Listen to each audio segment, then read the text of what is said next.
What's up, world? What's up, Zion? It's Prince Easy coming at you again, once more as usual.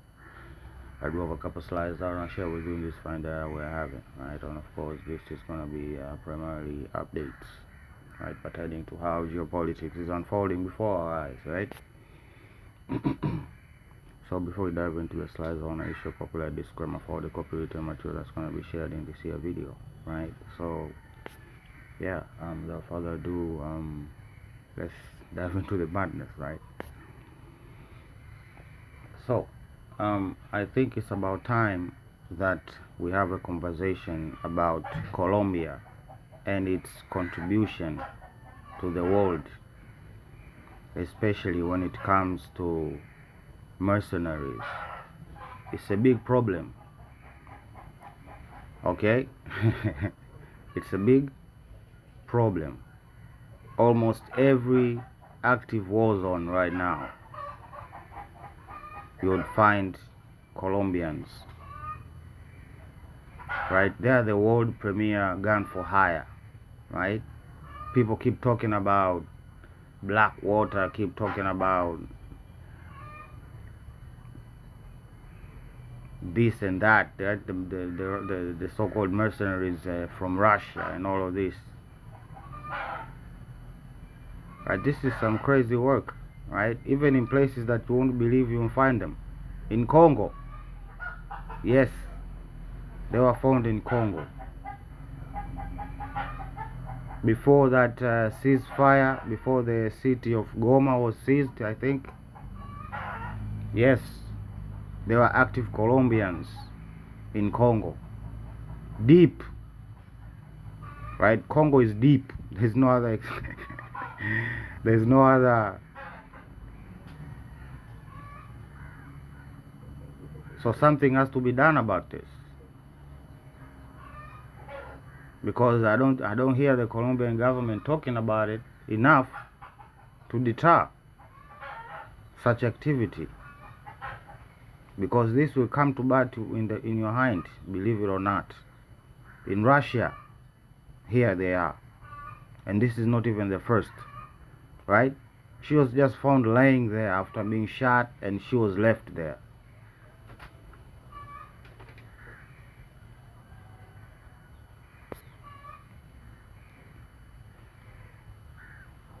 The White House. So is Trump residing in the White House? Is he the overseer of the White House? So why are you contradicting each other here now?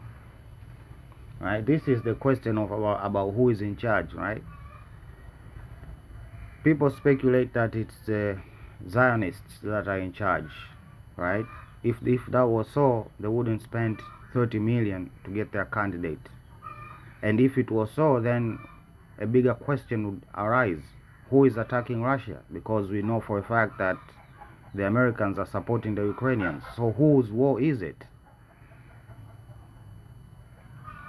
Whose wars is it? Right? Because we can't agree on one fact, right? Which we say the United States is occupied, right? And then in the same line, somehow not find the connection between the so-called Zionist lobby with the war on Russia and Ukraine. Like, seriously. Who is in charge? I want you to ask the question. I know. You need to ask the question. UAE. Drones.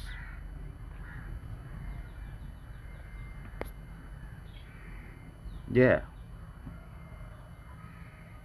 Find those children and probably a closeted homosexual. It's their thing, you know. Yeah.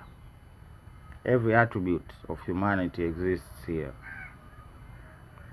Every color variant. It hasn't just been documented extensively enough.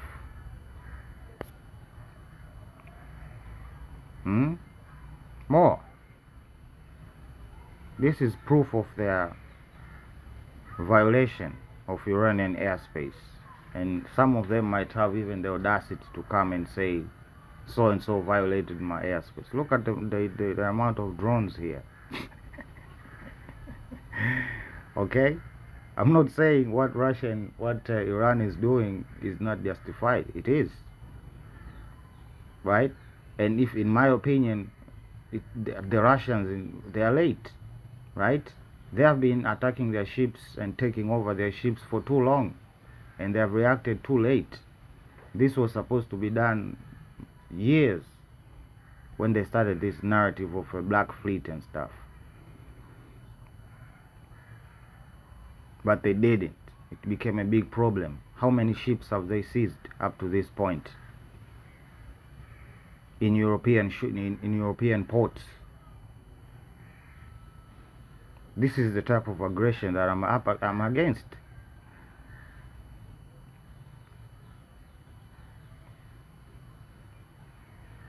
Right? And we can't have a conversation about the Hormuz without Iran or Oman. We cannot. These are just facts that exist. So you might want to choose to live in a delusion, then that's fine. But we all know how that is going to end.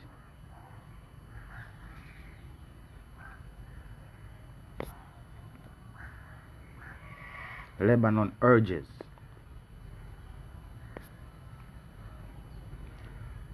So dismisses concern, and of course, not enough. For what exactly? Well, I'm speculating that all of these things that we are seeing flaring up within these ships is because they are in the position to know what is coming. If the ships were preparing to attack, who would be the first to know? The people actually loading the weapons and firing them. So we should have a different eye as just the flare-ups, and it's crazy. Not enough, he says.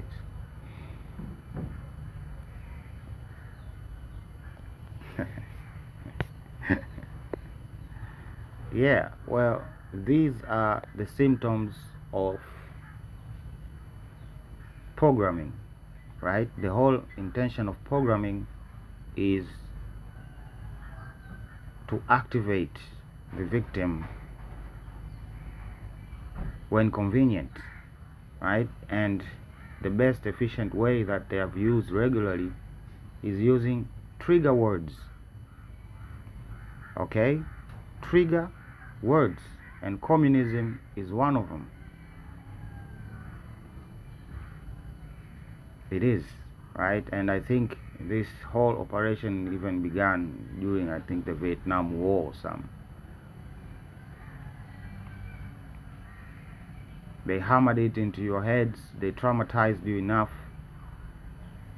that you just react to the word. You don't even know what it means. Right? You are supposed to react to the mention of certain countries without actually understanding the true history.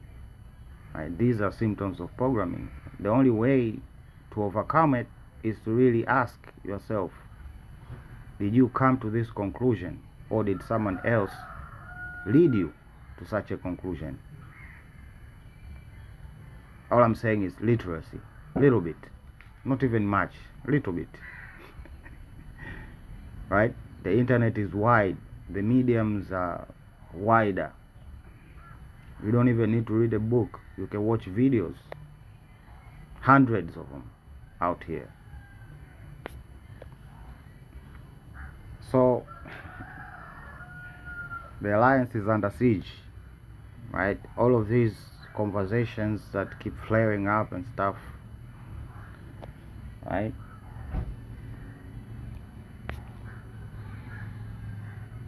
Accurate.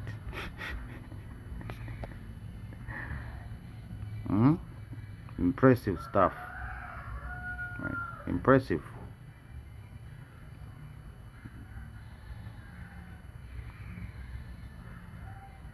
This could be utilized to connect countries, But hey, China's overproduction, Yeah, look up that video yourself. And I have a problem with this conformity, right? This conformity that these groups are looking for, this identity, while as for Israelites, we were made anew.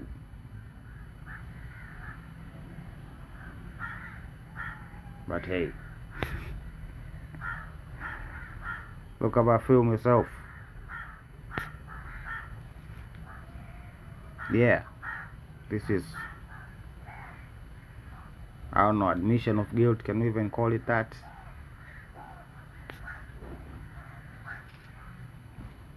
Two over the weekend. The other one, they just went in and threw stun grenades and left. They're not happy, right? All of these achievements that they claim has not made them happy. It has actually made them more fearful, more anxious. Now ask yourself, why do they keep going this path? They are hopeful, I guess.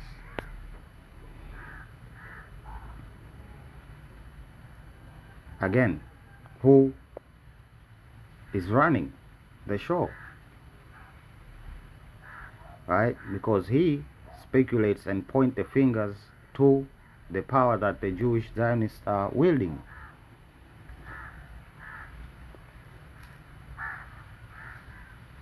But is it just shifting blame, or is it the truth? Yeah. Refuelers. This is great. Like he said, it's not enough.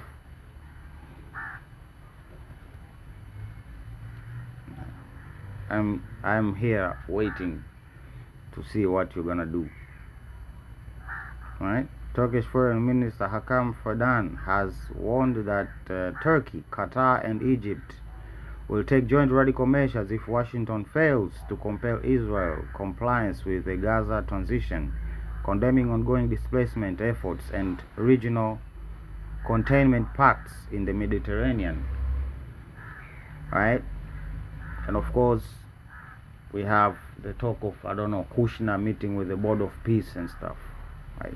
These people need to take their grabby hands off everything. This is some diabolical work. But again, the world of curses is real. Right? The world of curses is real. Right? Some people believe it.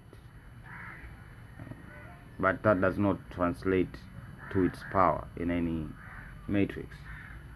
But it does affect perception and understanding and knowledge in general.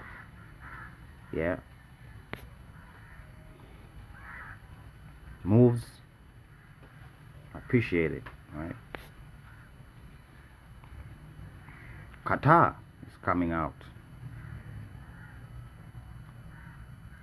Why? Why would they do this?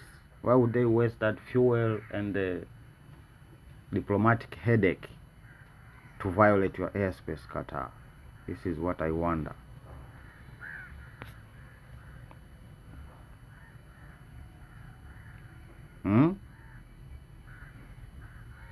Under strain. Unity scares them.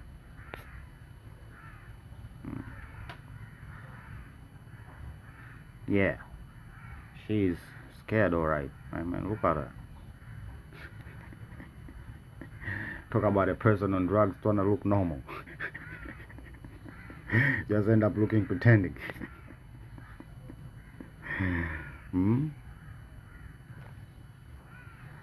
So lines of communication are present, to say the least.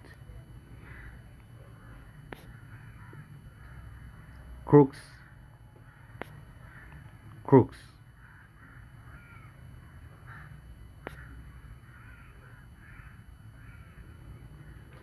Well, this is another narrative that I've been seeing circulating around, and mostly perpetuated by channels from Kenya, right? Since the refinery debacle, right? You remember that refinery debacle initiated by Ruto,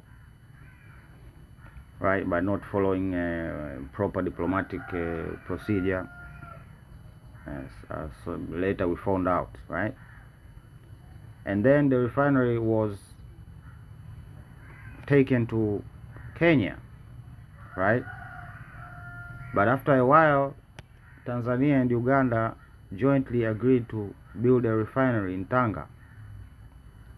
Then, since that announcement, it has been video after video after video after video after video after video talking about there is a trade war between Kenya and Uganda. No, Kenya and Tanzania.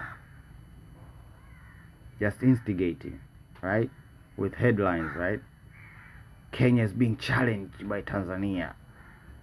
The New Deal is about to change the dynamics of East Africa. You know, I always say, most fearful these countries that call themselves giants, especially in Africa. Kenya, Uganda, South Africa, Nigeria, those ones.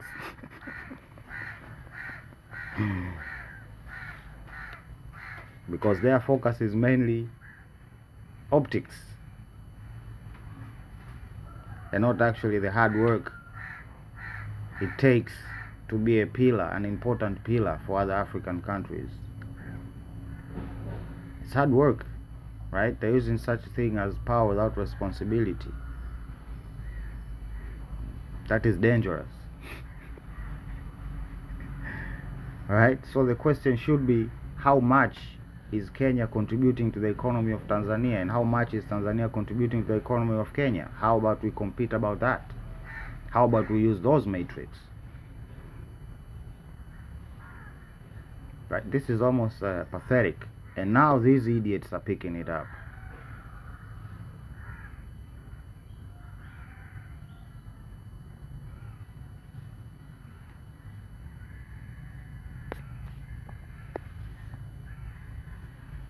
Yeah, counter arguments, right? I'm liking this. I'm liking the conversation, right? Because lies have been perpetrated, right? And now everybody gets the chance to give their opinion, to express their opinion freely, right? From their perspective of what they have preserved in their history.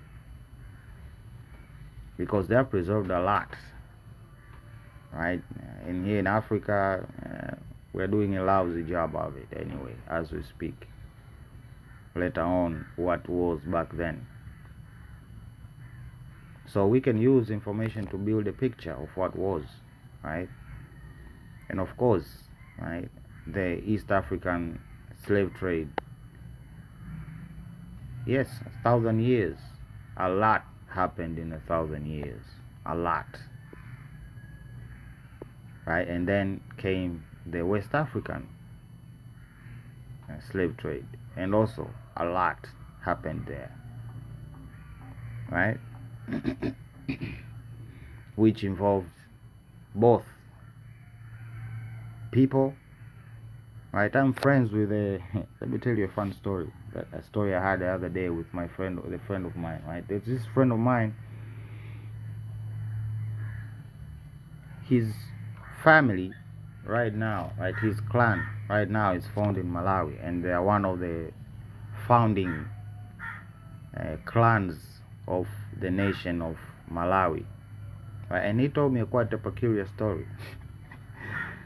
He told me that his grandfather told him that they came from the Congo. They were escaping war, which if they lost, they would end up being slaves. And this is about the time, right, that there was so much activity in East Africa, right? This is why I'm telling my West African brothers over there, and the diaspora especially, you have to know the whole story. They are denying you 1,000 years of activity in Africa by just you focusing on when you personally were taken. But we know about both, right? And this is propagation, a conspiracy that gave rise even to the Israelite movement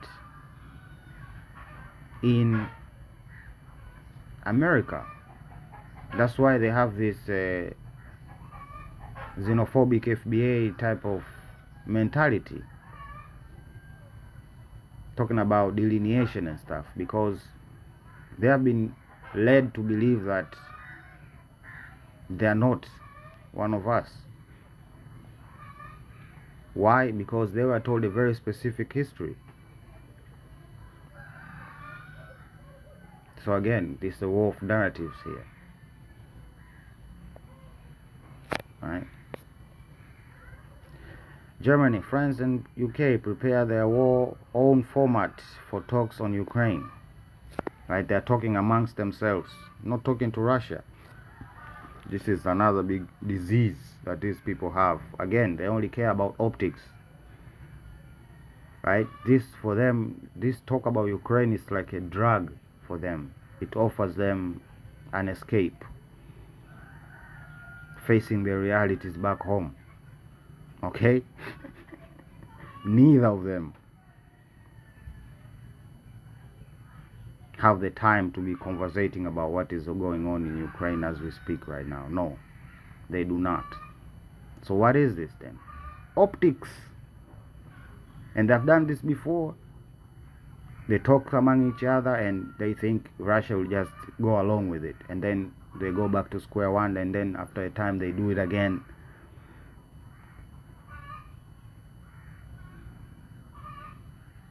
This is Ukraine, and this is why I didn't want these people involved in the first place. But we are going to find out why they're involved, right? European diplomats are developing a format of future talks to protect European interests, with France, Germany, and United Kingdom representing Europe. The newspaper source also said that France and Germany are playing a leading role in shaping the European position, right? Meloni would disagree, and many other European leaders would disagree that these countries do not represent European interests. And what are these interests anyway? This is what I'm interested to know, because they keep throwing up these words and we keep skimming over them as we try to quote them, right? European experts expect any negotiation with Russia over Ukraine to be led by the United States. However, as Russia intensifies its missile attack on Ukraine territory, they're urging Trump and his envoy to resume dialogue with Moscow. I don't know how the two are connected, but again, they have to throw mambo jumbo to confuse people, right? How is Russia intensifying its war affecting the relationship between the United States and Europe? How? The only way I can see, the only angle I can see is you are asking for more weaponry. Because as they say, the new arrangement is Europeans buy from the United States and then supply Ukraine. So as the United States can come out here to us and tell us, you know what, my hands are clean in this whole deal. I don't even know what these people are doing with their weapons, you know. Meanwhile, European officials said that resolving the situation in Ukraine and managing relations with Russia are too important for Europe to leave them indefinitely to the Trump administration. Shots fired, which appears increasingly unpredictable. The UK, France, and Germany believe they should be the main participant in negotiation in support of Ukraine. That is not a negotiation then. That's a gang up. We are not. Again, your support for Ukraine is the problem in the first place, right? We keep pointing it out over and over. Like, the Americans are not neutral, right? But for a time, the Russians were pretending like they were neutral. Maybe they had hope for something, but now they are being realist. We shall see down the line. Right? Negotiation in support of Ukraine. 3 European officials said. These 3 countries, known as the EU3, right, a new alliance apparently, form the core of the coalition of the willing, supporting Ukraine and have developed options for military and security guarantees for the country after an agreement is reached. An agreement cannot be reached under the circumstances because these three countries are NATO, and NATO cannot be close to Russia. Fair and square. I understand that Russians' perspective. I have supported them because of it. One of the reasons. And now here you are. So expect us to go square one, right? Polish foreign minister proposes creating European Legion involving Ukrainian veterans. This is not me being a prophet. 15 August. And what do you think? Right? The country will be poor to pay these veterans to have a stable life and deal with their PTSD and stuff. The whole shenanigans, right? So of course, given a chance to jump back into what they know, into a comfort zone, they'll oblige. Trust me, they'll be obliged, right? And the first signal is that the drone warfare in the front will fall drastically. That's when you know that they have splintered. We cannot call Washington every time there is a fire in our backyard, whether that is a conventional threat or Moscow weaponizing migrant flow from Africa and the Middle East against the EU here.